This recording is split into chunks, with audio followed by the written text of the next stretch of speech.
I guess a good little plaything whilst you wait for one. As far as I know of, they do start around after 10 o'clock, and it's like a half an hour wait for the next one.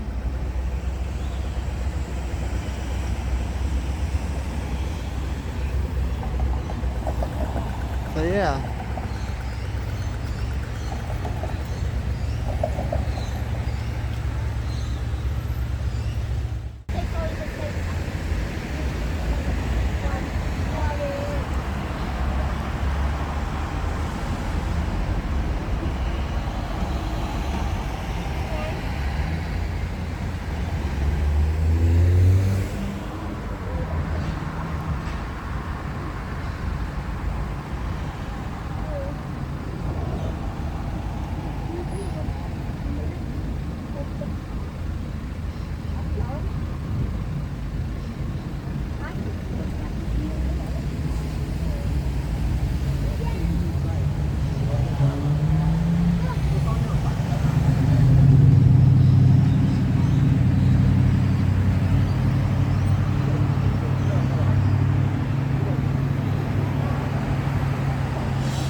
Hello.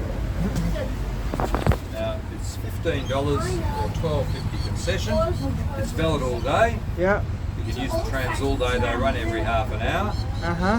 And you want to buy a ticket? Yeah, yes, please. Is it concession or is it full price? I don't have any. You have to. Yeah, $12.50 it'll be. I don't have any change. So I don't have any cash. You have a card?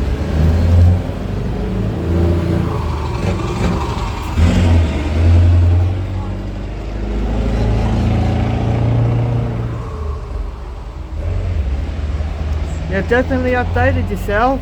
Yeah, I know. 1250, $12.50 for you. There you go. There we are. That's all right. There you are, you can have that. Now I'm going to give you, that's for you, I'm going to give you this wristband because you can use the trams all day. Yeah. And just shake your wrist at the tram driver and they'll let you on if you just, or you can just stay on whatever you like. Do you have a timetable? I've got one online. Okay. Well, no worries. Do you want one or not? I'll have it. Yeah, all there you good. are.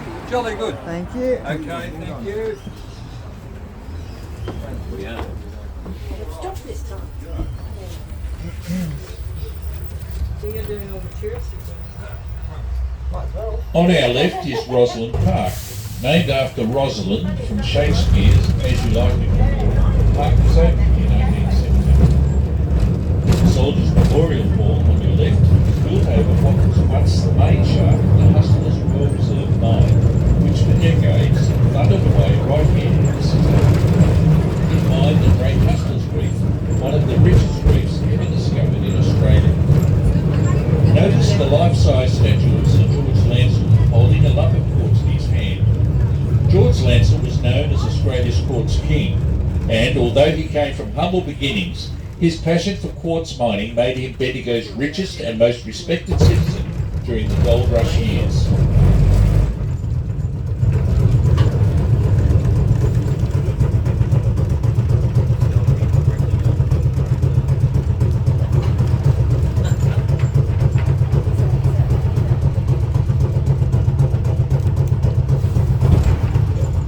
The former Sandhurst Public House opened in 1887, then Then a federation became the Bendigo Post Office.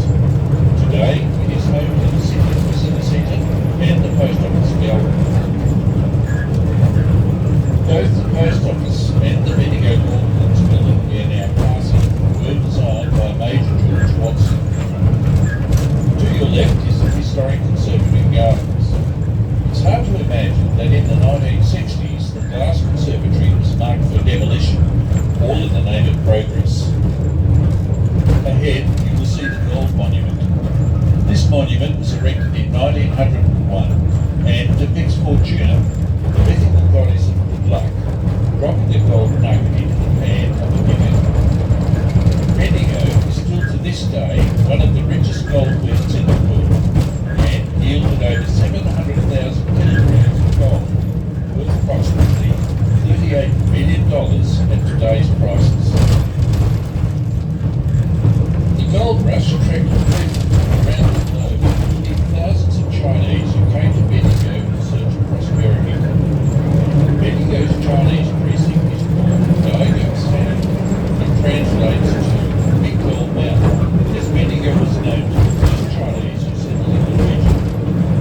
The proud history of the Chinese is displayed in Bendigo's Golden Dragon Museum, the adjacent Yuan Gardens, and the Kuan Yin Temple. At the museum, you can view Bendigo's famous Chinese dragons, Lung, the world's oldest, Sun Lung, formerly the world's longest imperial dragon, and Dai Gum Lung, Bendigo's newest and the world's longest dragon. The Bendigo Chinese Association display is a spectacular highlight of Bendigo's annual Easter Fair procession, which was established in 1871.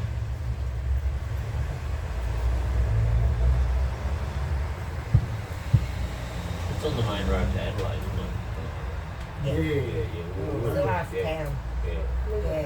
Yeah, you either stop there or you drive straight for it. We've driven straight through it, I'm going to Yeah, say. you but, Yeah. So So little a lot of times things aren't open. yeah, right. Yeah, it's a real farming community, so Yep. that's why. Yep. Yeah. And then I guess if you're in Victoria, We're now passing St Killian's Church. then I'll It is stop one there. of the largest churches in the southern hemisphere Yeah. and was the fourth church to be built in Bendigo. St Killian's was initiated by the Catholic priest Reverend Dr. Henry Backus, German who came to the Gold Mountains in 1842. He was sometimes called Reverend Dr. Longings because of the valuable properties he acquired in the early days. Before his death in 1882, he left behind real estate valued at more than £75,000, a huge sum in today. The gold rush attracted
Australia's oldest earthen pottery. Established in 1858, the pottery was operated continuously from the current site in Epsom since 1863. It is home to the most significant collection of ceramic wood-fired kilns left in the world. Today, the pottery complex includes an interpretive museum, artist studios, and an extensive antique centre. For those who like getting their hands dirty, the daily wheel throwing lessons are highly recommended.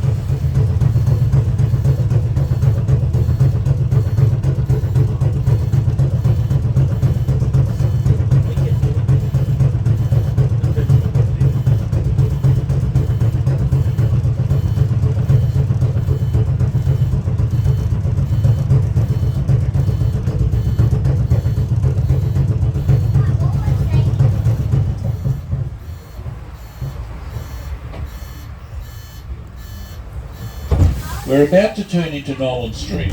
This section of track was added during World War II to take things by tram to the Commonwealth Ordnance Factory in bendigo. World War II reduced the number of men available to work to such an extent that the tramways were forced to offer conductor positions to women. By the end of the war, there were 22 women employed on the trams. However, they had to relinquish their positions when the men returned to the service centre. Next stop, getting off here, please mind the step and use the handrail as you leave the tram from the right-hand side. Anyone getting off at the lake? You're too interesting.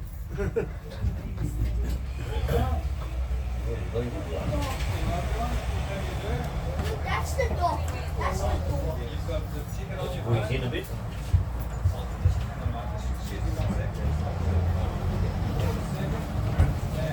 How many is on that phone?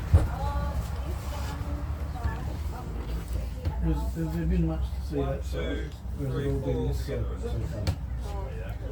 Good both. All day, you want to go off and look around and shake your wrist at the I'll train sit on the driver. other side. There you go, hello. Shake your wrist, look at the face. Oh, you're with them, yep, no worries. You got 3 on your phone there? Yep, 1, 2, 3. So that is, you can use the tracks all day, you may want to get off, look around, just shake your wrist at the train All the way driver. from Melbourne? And they'll let you back Well, on from again. Melbourne's obvious. Just a little bit. You do, We just moved to Bendigo from Canada. where's Canada?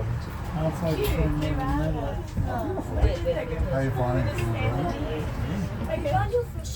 Yeah, got family here or is As we cross the Bendigo Creek, you will notice the bed of the creek is paved with bluestone.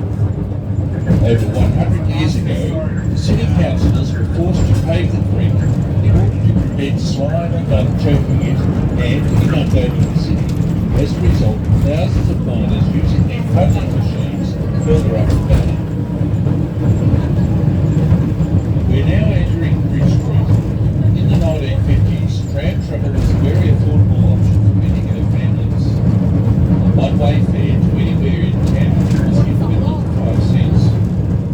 Tram travel was reliable too, and many drivers prided themselves on running the services on the dot.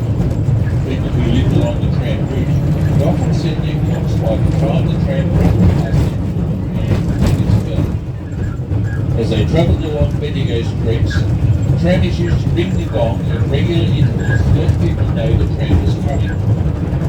It was a common sight to see people running along the street with a piece of toast in one hand and combing their hair with the other. We're now approaching the Tyson's Reef precinct. If you wish to get off here, please pull the left-hand bell cord once, mind the step, and use the handrail as you leave the tram. Oh, gold mining. You have tickets already? Okay, well it's $15 each. With the tickets are valid a full day, you can use the transfer. That is gold mine. Oh, that's just gold mine.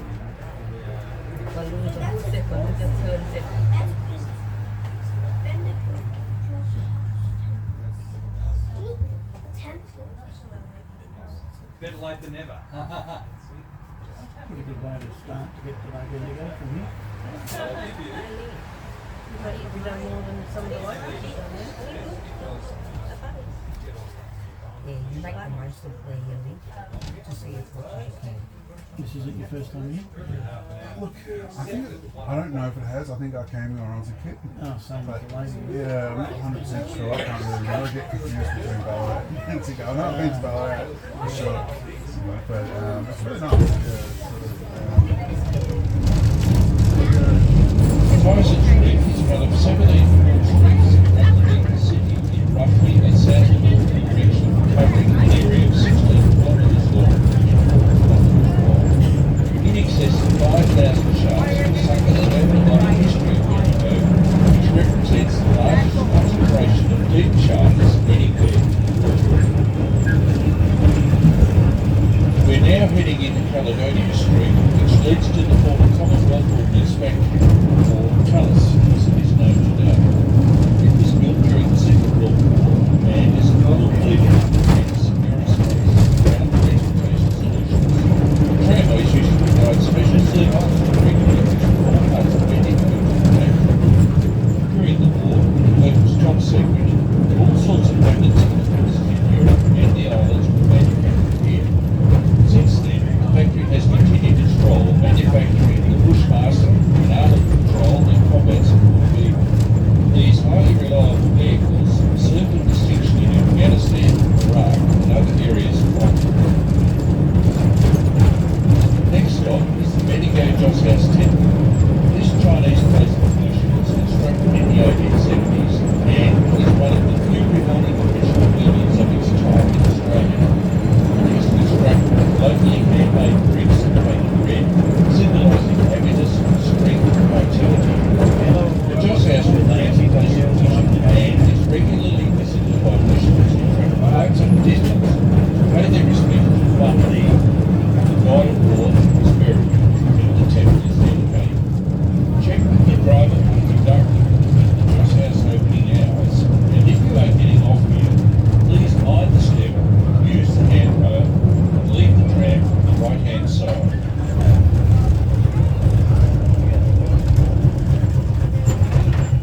End of the line.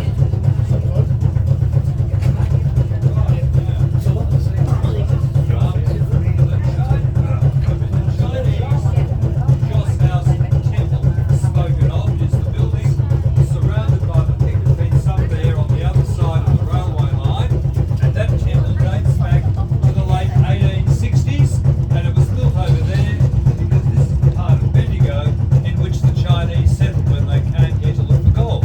Now, that's still used as a temple, and it's open today, and it's also a tourist attraction. Now, some people like to get off and visit the temple and catch the next tram, which is in half an hour. They run every half an hour. Others, on the other hand, are quite happy just to stay with me on this rickety old thing, and me, the rickety old thing. Yeah, definitely very bumpy. And we'll head back. But that's the temple. If anyone wants to go over, entry is by donation. It's quite, it's very historic, so that's something to keep in mind. I like it also.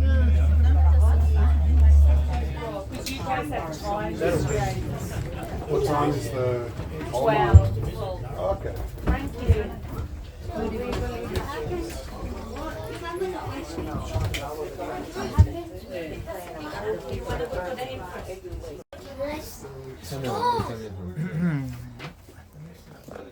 I moved over here for a reason, as there was a bit of a small break going on, so yeah.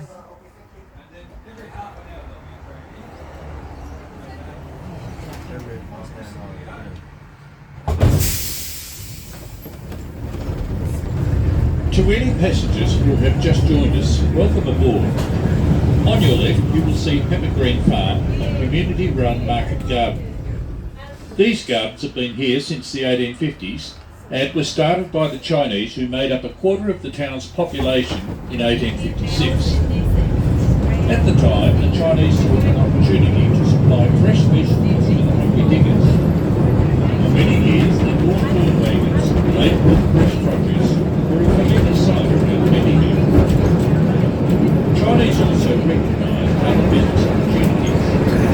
Evidence of one such business was unearthed next to the gardens in 2005, when archaeologists discovered 19th century Chinese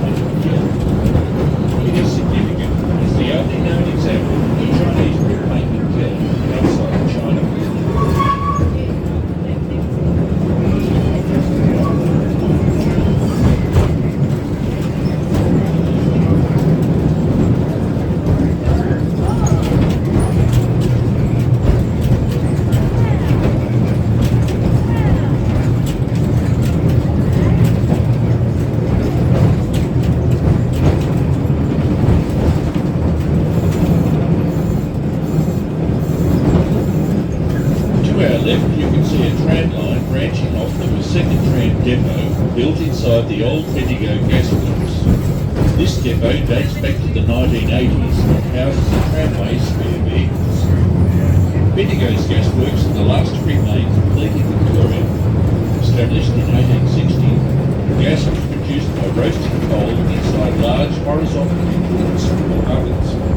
Roasting coal is a filthy job with flashes of fire, dust and a terrible smell. The gasworks closed in 1973 when natural gas was introduced to Bendigo. Ahead is the Tyson Street precinct. If you wish to get off here, please pull the left-hand belt once, mind the step and use the handrail and leave the tram.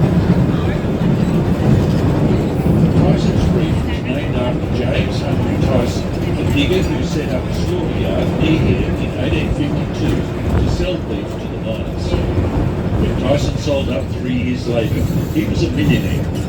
So many who came to Bendigo in search of gold found their wealth in other ways. The area ahead of us, near the Golden Dragon Museum, used to be the centre of Bendigo's very own Chinatown. During the gold rush, thousands of Chinese walked almost 500 kilometres to Bendigo after first arriving in Rove on the South Australian coast. The ship's captains did this to avoid paying the £10 tax levied by the Victorian government on every Chinese person arriving at a Victorian port. Sadly, the Chinese were continually subjected to unfair discrimination such as this during the early years of the gold rush. Next stop, Lake Waruna. If you're getting off here, please mind the step, use the handrail and leave the tram from the left-hand side.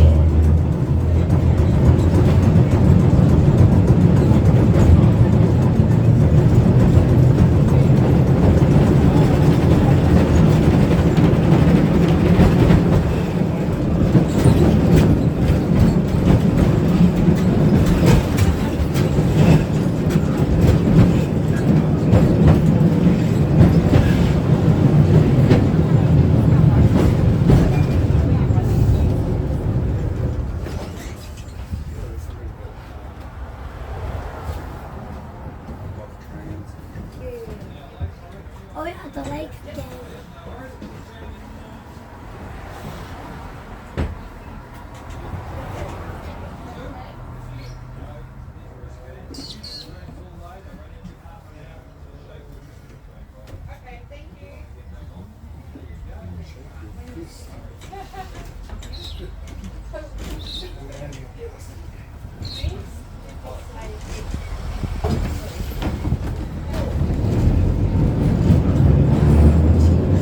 In 1876, 45 acres of land were set aside for the building of the lake.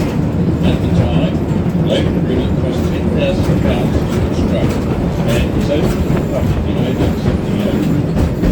The name of Waruna is an Aboriginal word meaning pleasant water.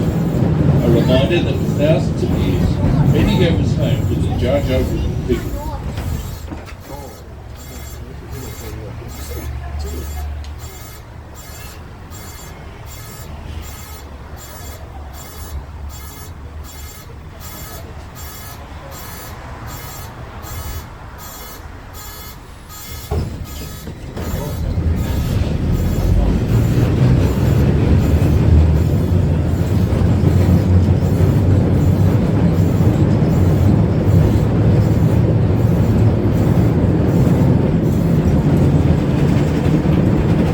Until the 1970s, people used trams as commute buses today.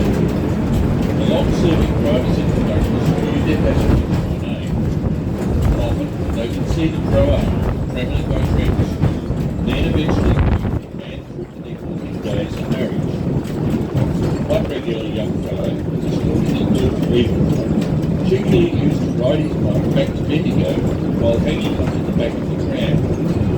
After a while, the tram crew felt sorry for the lad, so they just put his bike on the tram and let him ride for free. Let it never be said that the trammies didn't have a romantic side.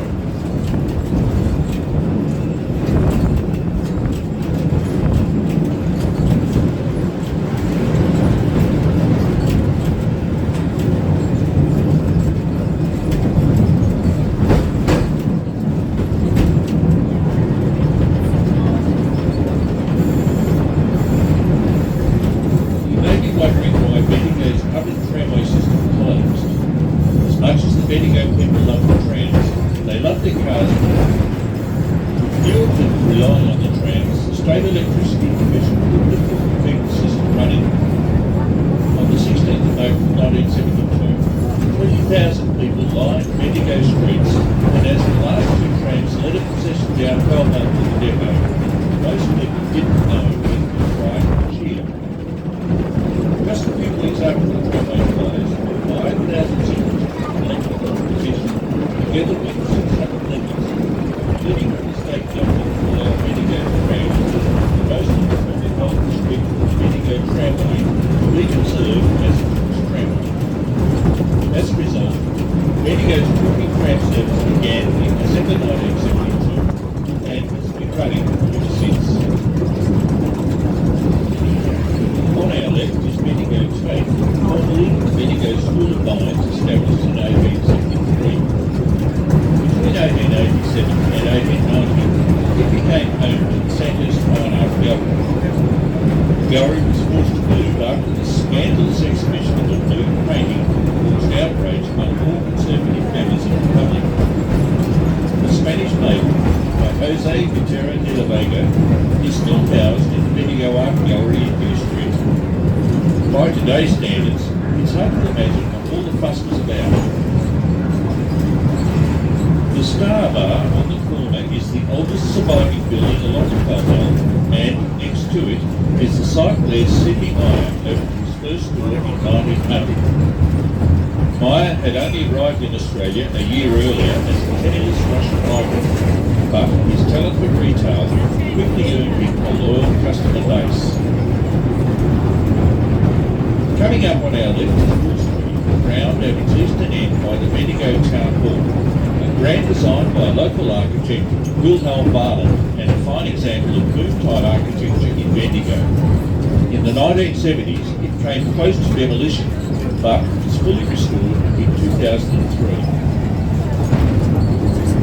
We're now approaching the Shamrock Hotel, located at the next corner, host to many famous entertainers such as Dame Nellie Melba and the demon courtesan Lola Montez.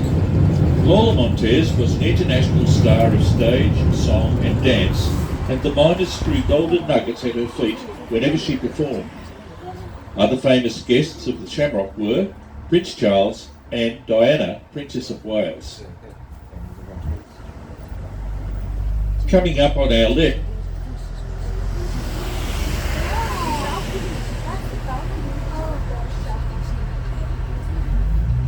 Dad, look, Shamrock.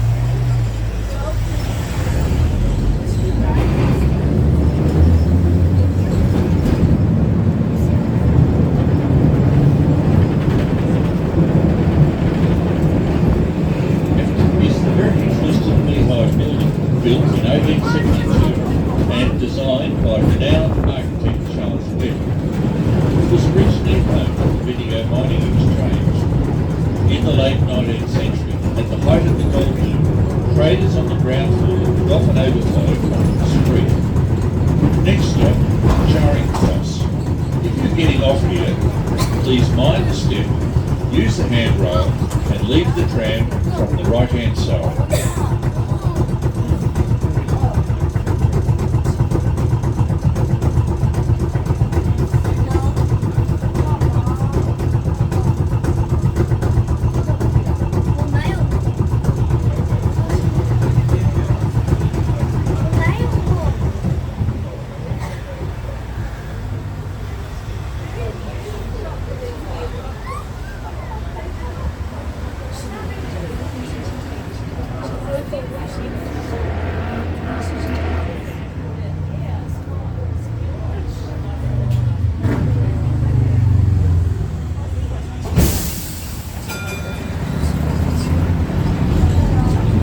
If you have just joined us, welcome aboard. In 1858, a company was started as a building society to improve conditions on the Bendigo gold fields. This society loaned money to miners, enabling them to move out of tents and work towards owning their own home. Today, that loan scheme is better known as the Bendigo Bank, whose head office is situated to the left. From the 1930s to the 1960s, this area was the heart of Bendigo's air conditioning. The plant Plaza Cinema, Lyric Theatre, and Royal Princess Theatre, all within walking distance of one another. The Star Cinema in Eaton used to swap movies with the Lyric Theatre for Inwood, using the bendigo tramways as transport. The tram conductor would bring the projectionists out the front and exchange the goods.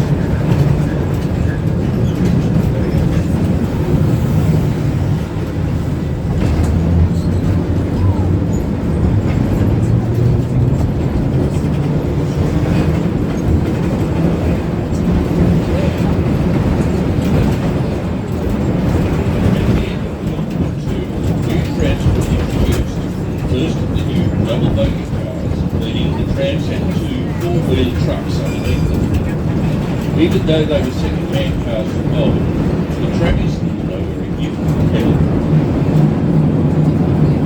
Bendigo of the 1940s, the heyday of the Central River Gold Mine, was very different to the one we experience today. Back then, Bendigo was described as a place where the streets literally flowed with gold.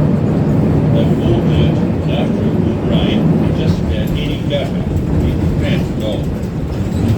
Other locals who grew up in coastal Bendigo described it as a city of dust and sand. When the wind blew, there was sand everywhere.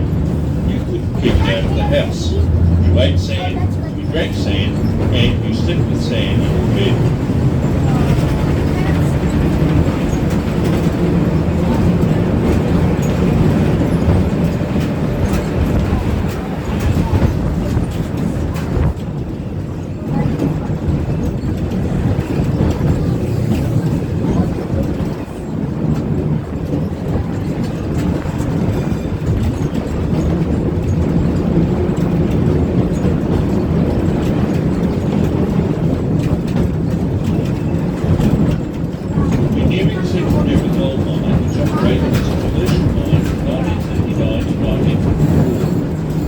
During this time, almost 1 tonne of gold was extracted, which would be worth around $48 million in today's prices.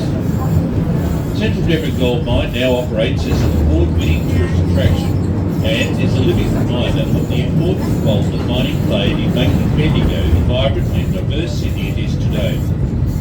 Be sure to experience one of the fascinating underground tours. For those of you leaving us, we hope you've enjoyed the experience and we look forward to seeing you again soon. Passengers leaving us here are asked to wait for directions from the tram crew, mind the step and use the handrail, while those of you choosing to stay aboard will have a few minutes to wait while our crew prepares the next part of our journey.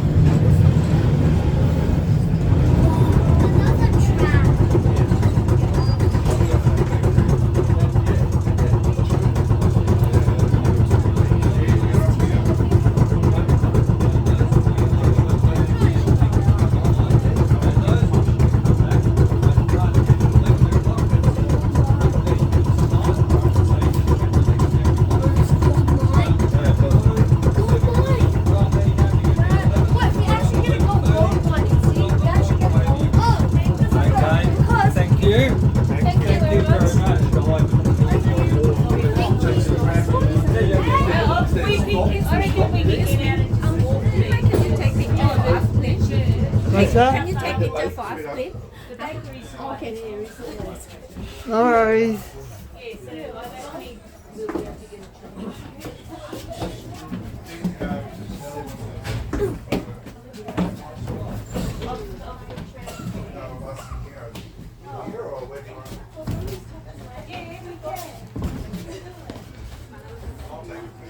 Wow, that's a small space.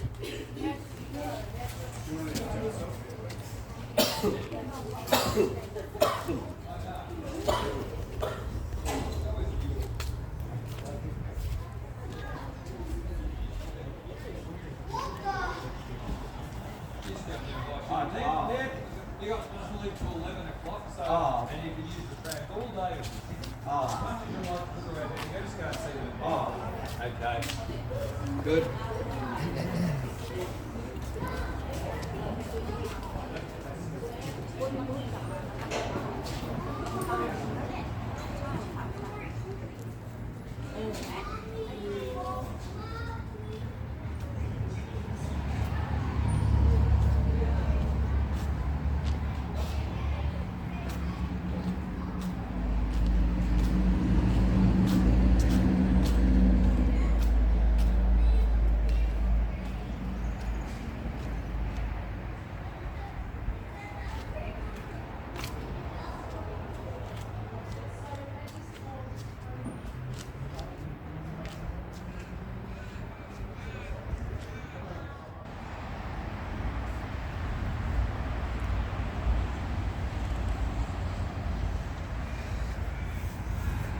Alright, yeah, I noticed that when I was passing the other tram, I think that one was the one I remember from my last time that I went on the tram, because majority of the time when I was on it, yeah, they were playing a lot of copyrighted music, as I can work out, or I don't know.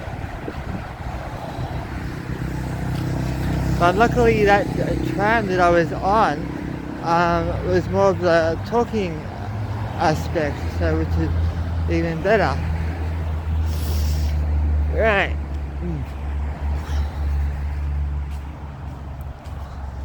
So yeah, even if I do so,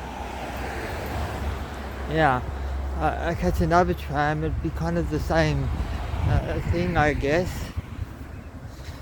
But I was very surprised that they accept a card. I don't remember or recall them doing it that way last time. Because I just gave them, yeah, I just gave that man some actual money the last time I was on the other one. Yeah.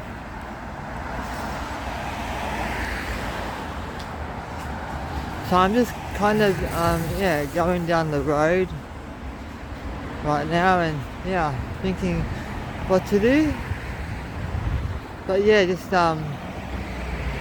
mainly thinking about having a look in some shops.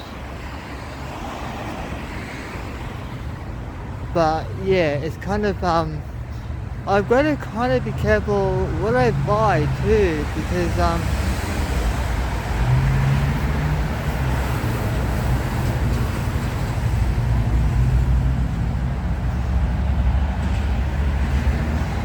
if I get something physical and not food, I've got to kind of cut it back. But yeah, I was trying to work out what that lady was on about, because I couldn't really understand her. Yeah, it took me a couple of times to work it out, but yeah.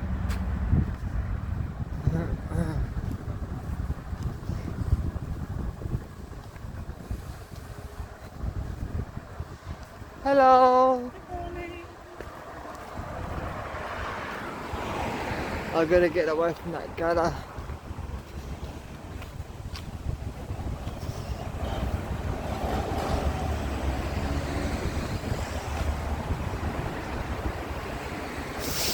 Yeah, so this morning I kind of did wake up with some kind of headache. I don't know what it was.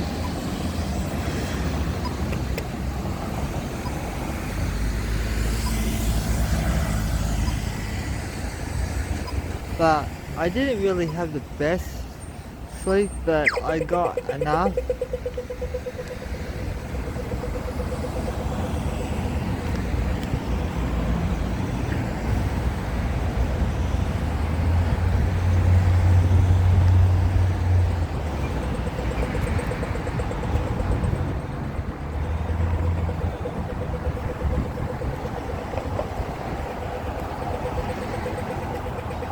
Because yeah, I have edited some video of walking down the other side. I thought I'll get some of this side as well.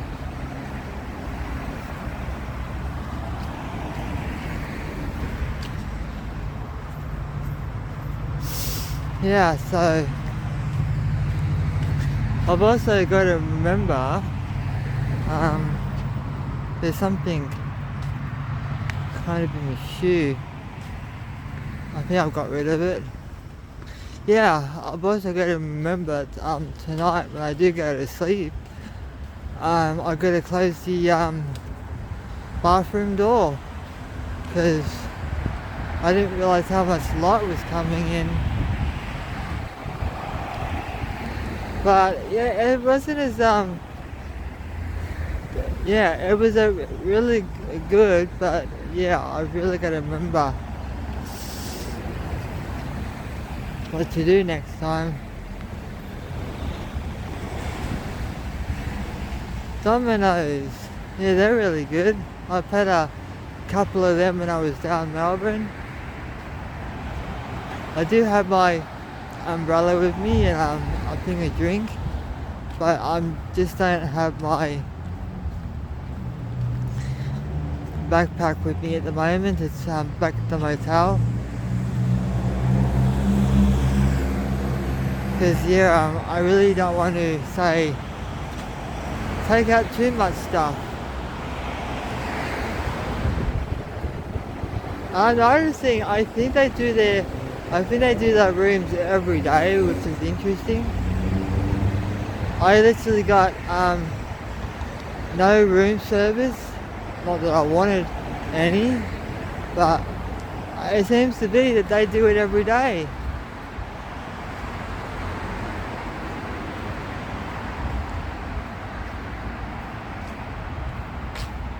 I don't know what that's about.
It's definitely getting close to warm.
just like Melbourne, I don't really know a lot of shops around Bendigo.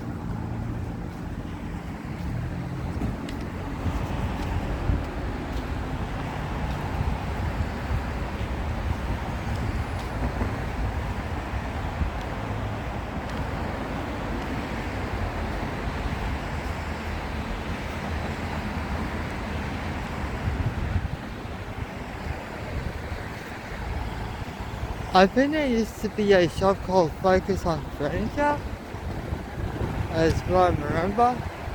I don't know where it is.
I don't think I've even done a yeah.